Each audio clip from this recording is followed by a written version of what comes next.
प्यारे बच्चों, कैसे हैं आप सभी। उम्मीद करते हैं स्वस्थ होंगे, मस्त होंगे और ईमानदारी से पढ़ाई कर रहे होंगे। तो पिछली वीडियो में हमने प्रश्नावली 5.3 के सभी प्रश्नों को सॉल्व किया। इसके साथ साथ हमारे 5 चैप्टर पूरे पूरे समाप्त हो चुके हैं। देखिए, जो 6 चैप्टर है इसमें इसके परिचय को पढ़ेंगे, इस त्रिभुज को, कि कौन कौन सी चीज़ें हमें जानने से इसके सवालों को हम आसानी से सॉल्व कर सकते हैं। क्योंकि कुछ ऐसी चीज़ें हैं जिसे हम समझकर सवालों को आसानी से सॉल्व कर सकते हैं और बिना इसकी मदद के हम किसी सवाल को सॉल्व नहीं कर सकते। तो परिचय वाला वीडियो थोड़ा आपके जीवन में बहुत ज़्यादा इंपॉर्टेंट होने वाला है, तो आप थोड़ा सा समय निकाल के इसको जरूर देखिए। ठीक है। अगर आप चाहें तो प्रश्नावली 5.3 है, जितने भी चैप्टर हैं उसके चाहें तो आप सिंगल सिंगल सवालों को देख सकते हैं, और चाहें तो आपको प्रश्नावली के 1 शॉट मिल जाएंगे, यानी प्रश्नावली 1.1, प्रश्नावली 1.2, या तो आप ऐसा भी देख सकते हैं कि पूरे पूरे चैप्टर का एक अलग से वीडियो बना हुआ है। तो ये सारी प्लेलिस्ट आपको, आप चैनल पर विजिट करें, आप देख सकते हैं। बाकी अब हम बिना समय गंवाए इस चीज़ को स्टार्ट करते हैं कि इसमें है क्या। त्रिभुज में हमें कुछ खास चीजें पढ़नी है, जैसे कि आपने पिछली क्लास में पढ़ा था, क्लास 9th में पढ़ा था सर्वांग समता। क्या पढ़ा था? सर्वांग समता। सर्वांग सम वो होता है जिसके सभी पार्ट आपस में बराबर हों, यानी कि उसकी सारी भुजा आपस में बराबर हो, उसके सारे कोण आपस में बराबर हों। त्रिभुज किसे कहते हैं? आप सभी जानते हैं कि 3 भुजाओं से घिरी हुई आकृति को त्रिभुज कहते हैं। ये सिंपल सी बात है, सबको पता है। इस दुनिया का लगभग जितने लोग त्रिभुज में थोड़ा सा भी कुछ जानते हैं वो ये जानते होंगे कि 3 भुजाओं से घिरी हुई आकृति को क्या कहते हैं? त्रिभुज कहते हैं। और कुछ छोटी छोटी चीजें जो सबको पता होगा, लगभग मैं मान के चल रहा हूँ आप क्लास 10 में, तो आपको वो सारी चीजें पता होगी। लेकिन अगर मुझे ऐसा लगेगा कि बताना चाहिए तो मैं आपको जरूर बताऊंगा सारी चीजें। ठीक है। मैंने कहा आपने क्लास 9th में पढ़ा था सर्वांग समता। सर्वांग सम किसे कहते हैं? अब हम पढ़ेंगे समरूपता, ठीक उसी का भाई समरूपता। यानी कि समरूप क्या होता है? सिंपल सा मतलब समझो, जिसका रंग रूप एक जैसा है। समरूप जिस ऐसी आकृति जिसके, एक छोटी सी परिभाषा में बता रहा हूं, बाकी अभी मैं समझा भी दूंगा। ऐसी आकृति जिसके संगत कोण बराबर हों और भुजाओं का अनुपात बराबर हो, मतलब भुजाएं समानुपाती हों। भुजाएं जो है वो समानुपाती हो, मतलब भुजाओं का जो अनुपात है वो बराबर हो और उनके संगत कोण बराबर हो, तो वो त्रिभुज हमारा क्या हो जाता है? समरूप हो जाता है। ठीक है। कोई दिक्कत नहीं, ये आपको समझ में शायद ना आया हो, अभी मैं इसमें समझा दूंगा सारी चीजें। देखिए, इसमें हमें पढ़ना क्या क्या है। 6.1 में हम थोड़ी बहुत चर्चा करेंगे कि समरूप क्या होता है, सर्वांगसम क्या होता है। फिर 6.2 में हम पढ़ेंगे थेल्स प्रमेय। आपको लग रहा होगा ये थेल्स प्रमेय क्या है। थेल्स एक बहुत बड़े गणितज्ञ थे। कोई खास डिटेल आपको जानने की जरूरत नहीं है, आप इतना जानो कि थेल्स एक बहुत बड़े गणितज्ञ थे और उन्होंने 2 प्रमेय दिया। एक ऐसी प्रमेय दिया जिसे कहते हैं थेल्स प्रमेय, या फिर आधारभूत समानुपातिकता नियम कहते हैं, या फिर प्रमेय 6.1 आपकी क्लास में ऐसे भी बोला जाएगा। ठीक है। या फिर उनका एक और प्रमेय है जिसे कहते हैं थेल्स प्रमेय का विलोम, यानी आधारभूत समानुपातिकता नियम का विलोम। ये भी उन्हीं का प्रमेय है। तो दोनों प्रमेय हम, ये प्रमेय जो सिद्ध करने वाली बात है तो मैंने पहले से सिद्ध करा रखा है, आप चाहें तो वीडियोस को देख सकते हैं। आप थेल्स प्रमेय सर्च करके, आप जो भी है चैनल का नाम सर्च करके आप देख सकते हैं। नहीं तो मैं वैसे बता दे रहा हूँ, कुछ खास है नहीं थेल्स प्रमेय, बस तुम्हें इतना सा याद रखना है कि जब कभी रेखाएं समांतर हो, कभी त्रिभुज की, जब त्रिभुज में कोई अन्य रेखा उसके किसी एक भुजा के समांतर हो, तो वो दोनों भुजाओं को, जो बची हुई 2 भुजाएं हैं जिस पर वो प्रतिच्छेद करती हैं, जिससे वो होकर गुजरती हैं, जिस पर वो रहती हैं, वो उन दोनों को बराबर अनुपात में बांट देता है। बस इतनी सी बात है। थेल्स प्रमेय का विलोम क्या है? सेम इसी का उल्टा, कि अगर भुजाओं का अनुपात बराबर है तो रेखाएं समांतर होती। कुछ नहीं समझ में आ रहा, छोड़ दो, अभी मैं सारी चीज समझा दूंगा। हमने आपसे कहा हम थोड़ी सी चर्चा कर लेते हैं समरूपता पे, जो कि हमें किसमें 6.1 में मिलेगा और 6.3 में मिलेगा। ठीक है। हो सकता है किसी किसी में चैप्टर 5 पे हो, कोई दिक्कत नहीं, बस त्रिभुज होना चाहिए। ठीक है। हम समरूपता पे चर्चा करते हैं। कोई त्रिभुज समरूप कब होता है, क्योंकि हमें इसकी जरूरत है 6.1 में भी, और एनसीईआरटी में तो आपका ये 6 लेसन ही है। 6.1 में और 6.3 में हमें समरूपता की जरूरत है, और 6.2 में हमें सिर्फ और सिर्फ थेल्स प्रमेय और थेल्स प्रमेय के विलोम की जरूरत है। कुछ खास चीजें हैं, जैसे कि त्रिभुज का क्षेत्रफल क्या होता है, तो आप सभी को, मैं मान के चल रहा हूँ कि आपको सभी को पता होगा, 1/2 आधार गुणे ऊंचाई होता है। नहीं पता है तो जरूरत पड़ेगी तो देख लेंगे। ठीक है। अभी हम समझते हैं समरूपता क्या है। कोई त्रिभुज समरूप कब होता है, पहले मैं आपको ये बता दूं। ये परिचय वाला वीडियो बहुत इंपॉर्टेंट है। समरूप का चिन्ह कैसे होता है? बिल्कुल ऐसे होता है बस। मतलब कि जैसे कोई त्रिभुज है, मान लीजिए ये त्रिभुज है, त्रिभुज का नाम है ABC, और सेम एक त्रिभुज है, थोड़ा बड़ा है, त्रिभुज का नाम है PQR। अगर हमने इसे ये सिद्ध कर दिया कि ये त्रिभुज समरूप है तो हम ऐसे लिखेंगे कि त्रिभुज ABC समरूप है त्रिभुज PQR के। ठीक है, ये होता है। आपने 9th में पढ़ा था सर्वांग सम, जिसकी चिन्ह ऐसे होती थी, सर्वांग सम ऐसी चिन्ह होती थी सर्वांग सम की। हमने इसमें क्या पढ़ा, समरूपता पढ़ा, ऐसे पढ़ा। अच्छा, समरूप कब हो सकता है मैं आपको बता दे रहा हूँ, फिर से बता रहा हूँ। समरूप कब हो सकता है, जब भुजाओं का अनुपात बराबर हो और संगत कोण भी बराबर हो। कैसे होता है मैं आपको थोड़ी सी चीज बता रहा हूँ। मान लीजिए इस भुजा की लंबाई 2 है और इसकी 5 है, इसकी 2 और इसकी 5 है, या फिर इसकी मान लीजिए हम 10 कर देते हैं, थोड़ा आसान होगा। 5 है तो वैसे भी आसान सब है, कोई दिक्कत नहीं, बस हमने कहा ये 2 है और ये 10 है। ठीक, उसके बाद हमने कहा ये वाली भुजा 20 है और ये वाली भुजा 4 है। इतनी चीज समझो, ये वाली भुजा 20 और ये वाली भुजा 4 है। अभी देखो, अभी ये समरूप नहीं हुआ, अभी ये समरूप नहीं हुआ है। फिर मैंने कहा ये वाला कोण 40 डिग्री है और ये वाला कोण 40 डिग्री है, तो हमने कहा इसकी तुलना हम इससे कर रहे हैं 2/10, 2/10, 2 एक कम 2 और 2 पंचे 10। फिर हमने कहा इसकी तुलना हम इससे कर रहे हैं 4/20, 4 एक कम 4, 4 पंचे 20। देखो भुजाओं का अनुपात बराबर आया, भुजाओं का अनुपात क्या आ गया, बराबर आ गया, 1/5 दोनों में आया।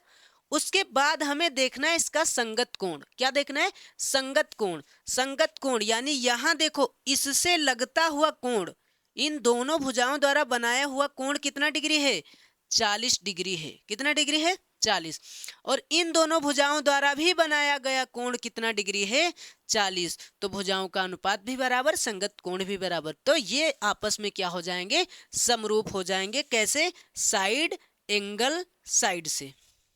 बात समझ में आई, शायद ना आई हो, थोड़ा और आगे बढ़ते हैं। मैंने आपसे कहा कि इस भुजा और इस भुजा का अनुपात, इस भुजा और इस भुजा का अनुपात सेम है, 1/5, 1/5।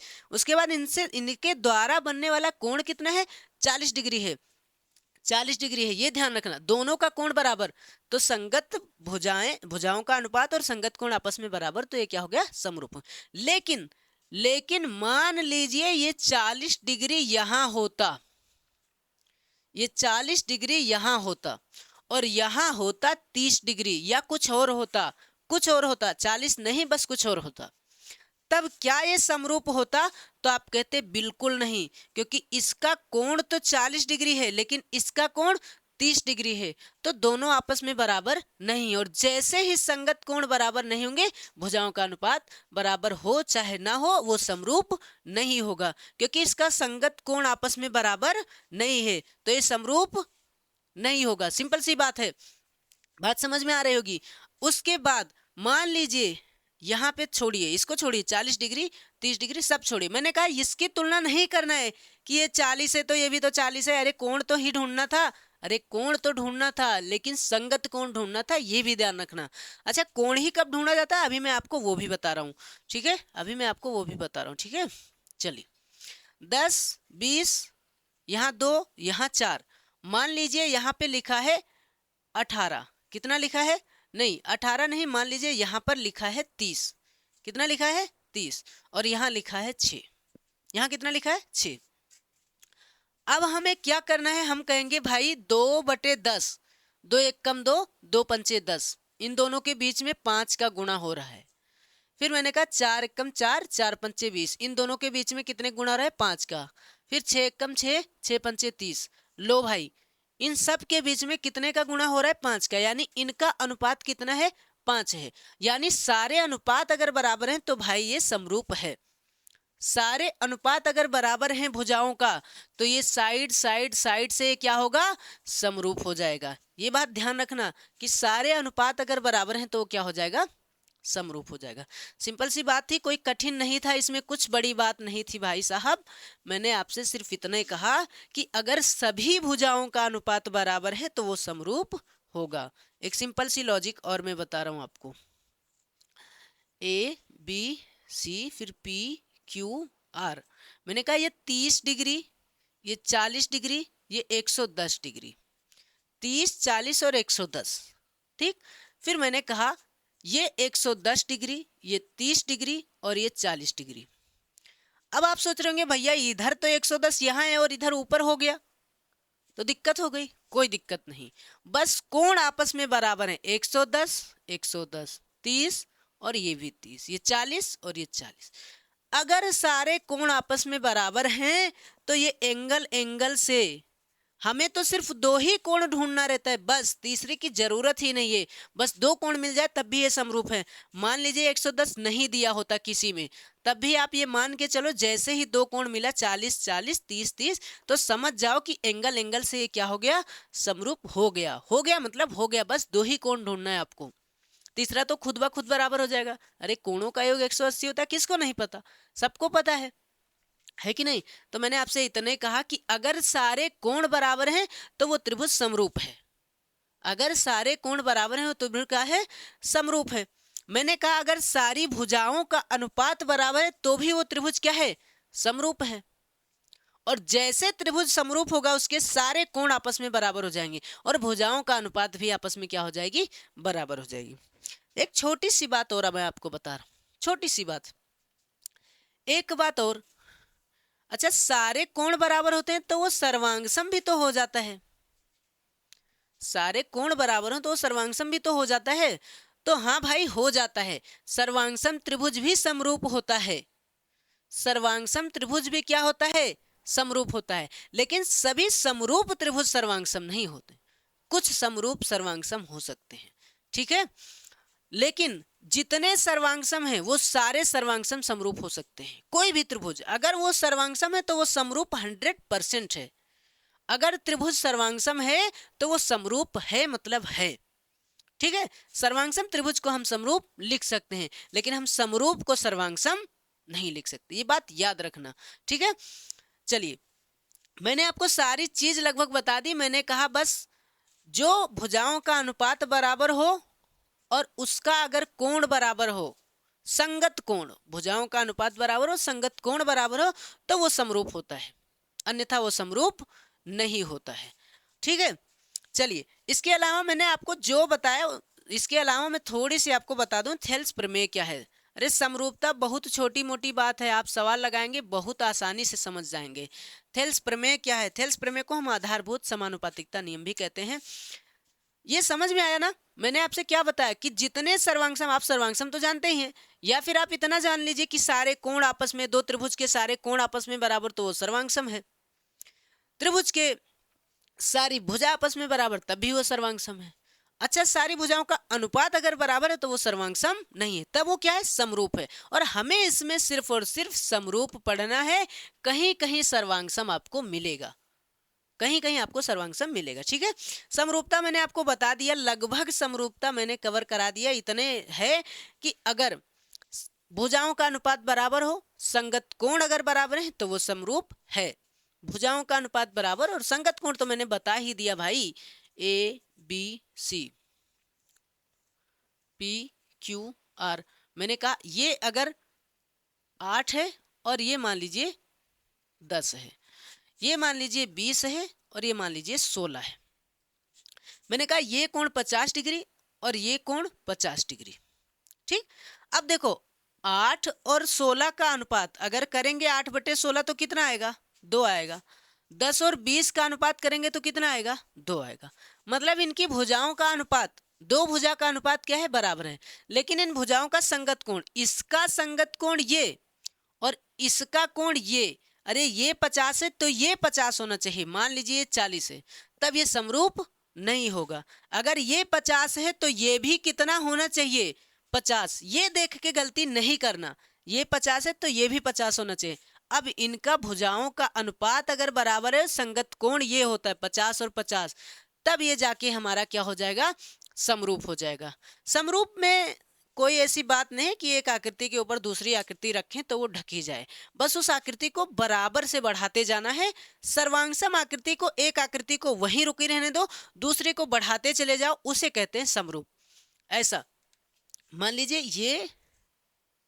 ये 2 है, ये 3 है, ये 5 है और ये भी 2 3 5, दोनों त्रिभुज आपस में बराबर हैं।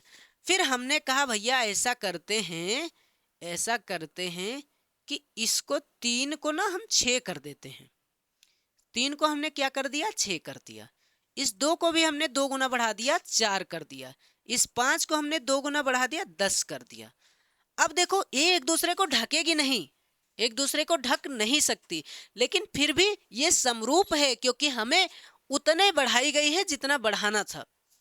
हमने सबको बराबर बढ़ाया। अगर इसका 2 गुना बढ़ाया तो इसका भी 2 गुना बढ़ाया और इसका भी 2 गुना बढ़ाया। किसी को बढ़ाना है तो उतने बढ़ाना है सारी भुजाओं को, तो ये क्या होता है, अनुपात में बराबर हो जाता है। अब चलते हैं थेल्स प्रमेय पे। ये लगभग कवर हो गया, अब सवालों में आप आसानी से समझ जाएंगे, है ना। थेल्स प्रमेय में आपको सिद्ध नहीं करा रहा हूँ क्योंकि थेल्स प्रमेय बहुत सिंपल है, बस याद ही करना है, छोटी सी बात याद करनी है, बहुत बड़ी सी बात नहीं है। और सिद्ध मैंने करा रखा है, आपको वीडियो मिल जाएगा, आप चाहें तो देख सकते हैं, ठीक है। लेकिन ये बड़ी बात नहीं, बस आप इतना याद रखो, थेल्स प्रमेय क्या है कि कोई त्रिभुज है, कोई त्रिभुज का नाम ए बी सी, ये याद रखना, बहुत सिंपल है, याद रखने में कोई कठिन बात नहीं है। एक त्रिभुज है ए बी सी, किसी एक भुजा के समांतर, मान लीजिए इसके समांतर हमने एक रेखा खींची। समांतर मतलब आप समझ रहे ना, जो कभी एक दूसरे से ना मिले। हमें इसके समांतर एक रेखा खींच दी जिसका नाम है ई और डी। फिर से समझना, मैंने कहा कि एक त्रिभुज है और किसी एक भुजा के समांतर हमने एक रेखा खींची। मैंने क्या कर दिया, मैंने बीसी के समांतर ईडी खींच दिया। बस मैंने इतने किया कि बीसी के समांतर क्या खींच दिया, ईडी। थेल्स प्रमेय क्या कहता है, मैं आपको समझा रहा हूं, अभी समझाऊंगा। तो ये इसको बराबर अनुपात में बांट देते, यानी ए बटे ईबी, ए बटे ईबी बराबर होगा एडी बटे डीसी, एडी बटे डीसी। बस इतना याद रखना है भाई, बस इतना याद रखना है तुम्हें कि अगर त्रिभुज की भुजाएं को किसी भी भुजा के समांतर एक रेखा खींची जाए तो वो उन दोनों भुजाओं को बराबर अनुपात में बांट देती है। यही होता है थेल्स प्रमेय, यही होता है आधारभूत समानुपातिकता नियम। मैंने कहा किसी त्रिभुज को, इस त्रिभुज का नाम है ए बी सी, और मान लीजिए इस भुजा के समांतर एक रेखा मैंने यहां खींच दी, इसके समांतर, क्योंकि ये एक दूसरे से कभी नहीं मिल सकती, इसके समांतर मैंने रेखा खींची जिसका नाम है पी क्यू, कुछ भी नाम देते हैं। तो ये जो रेखा खींचा हमने वो इनको बराबर अनुपात में बांट देगी, मतलब एपी बटे बीपी। पहले तो हमने क्या खींचा, AC के समांतर PQ खींच दिया, यही तो खींचा, AC के समांतर PQ ही तो खींचा। जिसको खींचा वो इसको बराबर अनुपात में AP बटे BP, AP बटे BP बराबर किसके होगा, QC बटे BQ, QC बटे BQ। कितना सिंपल बात है, इतना सिंपल बात है भाई साहब, इतने सिंपल है, इससे बड़ा कुछ नहीं है। इसी पे सवाल लगेंगे आपके 6.2 के सारे सवाल इसी पे लगेंगे। अब दूसरी बात, थोड़ा दूसरी बात को देखते हैं। दूसरी बात ये कहती है कि अगर रेखा समान, अगर बराबर अनुपात है, मतलब अगर ये 3 है और ये 2 है, ये 6 है और ये 4 है, ठीक। अब देखो हमें इस भुजा की लंबाई पता है, तो ये क्या होगी 3/2, और ये क्या होगा 6/4। हम चेक करेंगे, 2 तिहाई 6 और 2 दूनी 4। अगर इनका अनुपात बराबर आया, देखो बराबर आ गया ना, 3/2 दोनों तरफ। अगर इनका अनुपात बराबर आया तो ये रेखाएं आपस में समांतर होती है। ये होता है थेल्स प्रमेय का विलोम, ये होता है थेल्स प्रमेय का विलोम। थेल्स प्रमेय का विलोम क्या कहता है कि अगर अनुपात बराबर है तो रेखाएं क्या होती हैं, समांतर होती हैं। मतलब अगर इन दोनों का आंसर सेम आया तो हम लिख सकते हैं कि ईडी समांतर बीसी। हम क्या लिख सकते हैं, ईडी समांतर बीसी। इतना सिंपल है थेल्स प्रमेय का विलोम। फिर से एक बार मैं रिवीजन करवा रहा हूं, एक बार फिर से इसको इरेज करते हैं भाई, फिर से बता रहे हैं। थेल्स प्रमेय मैं आपको फिर से एक बार और बता दे रहा हूँ, शायद आपको समझ में आ गया हो, नहीं आया हो तो मैं एक बार फिर से कह रहा हूँ। थेल्स प्रमेय कहता है कि किसी त्रिभुज की किसी एक भुजा के समांतर अगर हम रेखा खींचते हैं तो उनको बराबर अनुपात में बांट देती है। जैसे कि ये त्रिभुज, इस त्रिभुज का नाम है PQR। हमने QR के समांतर ED एक रेखा खींच दी। हमने क्या किया, QR के समांतर ED एक रेखा खींच दी। थेल्स प्रमेय क्या कहता है कि किसी त्रिभुज की भुजा के समांतर खींची गई रेखा उस त्रिभुज को बराबर अनुपात में बांट देता है। बराबर अनुपात में मतलब पीई बटे ई क्यू, पीई बटे ई क्यू को बराबर कर देगा किसके, पीडी बटे डी आर, पीडी बटे डी आर। इतनी सिंपल सी बात थी, बस यही है थेल्स प्रमेय, यही है थेल्स प्रमेय। अच्छा, थेल्स प्रमेय का विलोम क्या कहता है भैया, विलोम क्या कहता है, विलोम, विलोम कहता है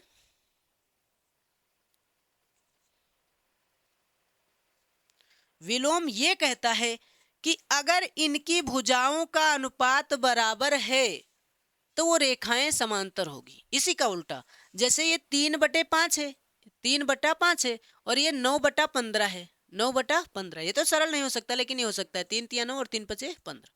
तो ये 3/5 और ये भी 3/5, तो ये आपस में क्या है, बराबर है। ये आपस में क्या है, बराबर। जिसका अनुपात बराबर वो रेखाएं क्या होती हैं, समांतर। मतलब हम कह सकते हैं कि ईडी समांतर बीसी है। क्या कह सकते हैं, ईडी समांतर बीसी है। उम्मीद करते हैं आपको ये समझ में आया होगा। अगर नहीं आया होगा तो हम मिलते हैं प्रश्नावली वाले वीडियो में, उसमें सारा डाउट क्लियर हो जाएगा, उसमें सारी चीज क्लियर हो जाएगी। एक थोड़ा सा मैं आपको होमवर्क दे रहा हूँ इस टाइप में, शायद आप थोड़ा बेहतर कर पाए, ठीक है। थेल्स प्रमेय पे मैं सवाल दे रहा हूँ और समरूपता पे भी आपको कुछ सवाल दे रहा हूँ, शायद आप उसे सॉल्व कर पाए, ठीक है। चलिए, इसमें आपको बताना है, ये त्रिभुज मैंने दिया, इस त्रिभुज का नाम है ए बी सी। यहाँ मैंने दिया 60 डिग्री, यहाँ मैंने दिया 20 डिग्री और यहाँ दिया, यहाँ कुछ नहीं है, ठीक है। एक यहाँ मैंने एक त्रिभुज दिया पी क्यू आर, यहाँ मैंने कहा ये है 30 डिग्री और ये है 100 डिग्री, 30 डिग्री और 100 डिग्री, ठीक है। एक बार मैं इसे सॉल्व करके बता दे रहा हूं। ये कैसे होगा, 60 और यहाँ कितना है, 20 को नहीं 30, ठीक है। 60 और 30, चलिए 20 ही कर देते हैं। 60 और 20 कितना हुआ, 80 हुआ। और यहाँ देखो, यहाँ भी 20 है। 60 और 20 कितना हुआ, 80 हुआ। एक त्रिभुज को कितना होना चाहिए, 180, तो यहाँ कितना होना चाहिए, 100। 60 और 20, 100 और 20 120, यहाँ कितना होना चाहिए, 60, हो गया 180। तो ये त्रिभुज क्या है, समरूप है। ये आपस में क्या है, समरूप है, ठीक है। चलिए अब हम देखते हैं, आपको कुछ होमवर्क दे रहे हैं, ठीक है। इरेज करें और आपको स्क्रीन पे कुछ होमवर्क दे रहे हैं। चलिए मैं आपको कुछ होमवर्क दे रहा हूँ, इसको इरेज करके। होमवर्क हमारा दोनों टाइप में रहेगा, एक समरूपता पे भी रहेगा और थेल्स प्रमेय पे भी रहेगा, ठीक है। तो थेल्स प्रमेय पे कैसे रहेगा आपको ये बताना है। जैसे कि मैंने ये सवाल दिया आपको, ये सवाल दिया, ठीक, ए बी सी, और यहाँ हमने इसको समांतर कर दिया डी और ई, ठीक। हमने कहा एडी समांतर नहीं डीई, हमने कहा कि इसमें तुम्हें ये बताना है कि क्या डीई समांतर बीसी है कि नहीं, क्या डीई समांतर बीसी है कि नहीं। और हमने यहाँ कहा 3, यहाँ 4 और यहाँ 9 और यहाँ 12, ठीक। यहाँ हमने कहा ये आपका पहला सवाल। हमें बताना, आपको बताना क्या है कि क्या डीई समांतर बीसी है कि नहीं।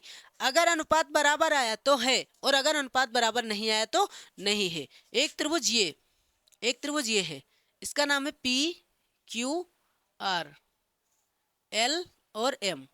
यहाँ 5, यहाँ 3, यहाँ 10, यहाँ 2। हमें ये बताना है कि ये समरूप, मतलब ये थेल्स प्रमेय में जो है ये हमारा एलएम समांतर क्यूआर है कि नहीं। अनुपात बराबर आए तो है और बराबर ना आए तो नहीं है, याद रखना। चलिए तीसरा सवाल हमारा है, मान लीजिए यहाँ 5 है, इसका नाम है ए बी सी और यहाँ डी और ई। ये है 4, ये है 5, ये है 3, नहीं ये है 8। तो हमें ये भुजा ज्ञात करनी है, ये भुजा क्या करनी है, ज्ञात करनी। मैंने पहले ही बता दिया कि ये डी जो है वो समांतर है बीसी के। अच्छा, जब ये डी समांतर बीसी है, ये आपस में समांतर है, जब ये समांतर है तो इसका अनुपात क्या होना चाहिए, बराबर होना चाहिए। मतलब AD बटे BD और AE बटे EC, सारा मान पता है, EC का मान नहीं पता है तो ज्ञात कर सकते, करके देखना, नहीं होगा तो हम सवाल में सॉल्व करा देंगे, ठीक है। जब सवाल सॉल्व करेंगे तब इस टाइप का सवाल मिलेगा, तब इसको हम सॉल्व करा देंगे, शायद तब आप सीख जाएं। अभी मैं बताऊंगा ही नहीं, अभी मैं हिंट दे रहा हूँ, ये 4/5 होगा बराबर 8/EC। अब सरल कर पाओ तो कर लेना, नहीं कर पाना तो कोई बात नहीं, ठीक है। ये हो गया आपका होमवर्क। अब हम चलते हैं समरूपता वाले पे। पहला हमें बताना है कि ये समरूप है कि नहीं। पहला सवाल ये है, ये त्रिभुज है हमारा ABC और एक आकृति और है PQR, ठीक, ये दिख रहा है आपको। यहां मैंने कहा ये 5 है, ये 6 है और ये है 12 और ये है 10। इसका अनुपात है, ये कोण है 50 डिग्री और ये कोण है 50 डिग्री। हमें बताना है कि ये समरूप है कि नहीं। दूसरा मैंने एक त्रिभुज दिया, ये इसका नाम है PQR और एक त्रिभुज ये है ABC। यहाँ मैंने कहा ये 60 डिग्री है, ये 3 है, ये 5 है, ये 6 है, ये 10 है और ये 60 डिग्री है, ठीक है। हमें इतनी चीजें पता है, हमें बताना है कि ये समरूप है कि नहीं। मैंने आपको इतने सवाल दिए, आप इसको सवाल को सॉल्व करिए, आप कमेंट करिए, मैं देखता हूँ आपको कितनी चीजें समझ में। अगर नहीं समझ में आए तो हम प्रश्नावली वाले में सारी चीजें क्लियर करेंगे। अभी आप चाहें तो इसका स्क्रीनशॉट ले सकते हैं, मैं थोड़ा सा साइड होता हूँ और शायद आप इसको बेहतर तरीके से कर पाए। अगर आपको समझ में आया होगा तो आप जरूर कर सकते हैं, ठीक है। चलिए तो मिलते हैं अगले वीडियो में, यानी प्रश्नावली 6.1 के सभी सवालों को सॉल्व करेंगे जो भी है, फिर ऐसे ऐसे सभी प्रश्नों को सॉल्व करेंगे। आप जुड़े रहिए हमारे साथ और देखते रहिए और अपने बेहतर भविष्य के लिए खुद से मेहनत करते रहिए। थोड़ा बहुत सपोर्ट अगर हमारी ज़रूरत पड़े तो आप करते रहे, नहीं तो आप अगर हमारे सपोर्ट की ज़रूरत ना पड़े तो और अच्छी बात है, आप और बेहतर हो सकते हैं। चलिए मिलते हैं अगले वीडियो में, तब तक के लिए आप बने रहिए हमारे यूट्यूब चैनल ज्ञान एक्सप्रेस 24/7 पे। धन्यवाद।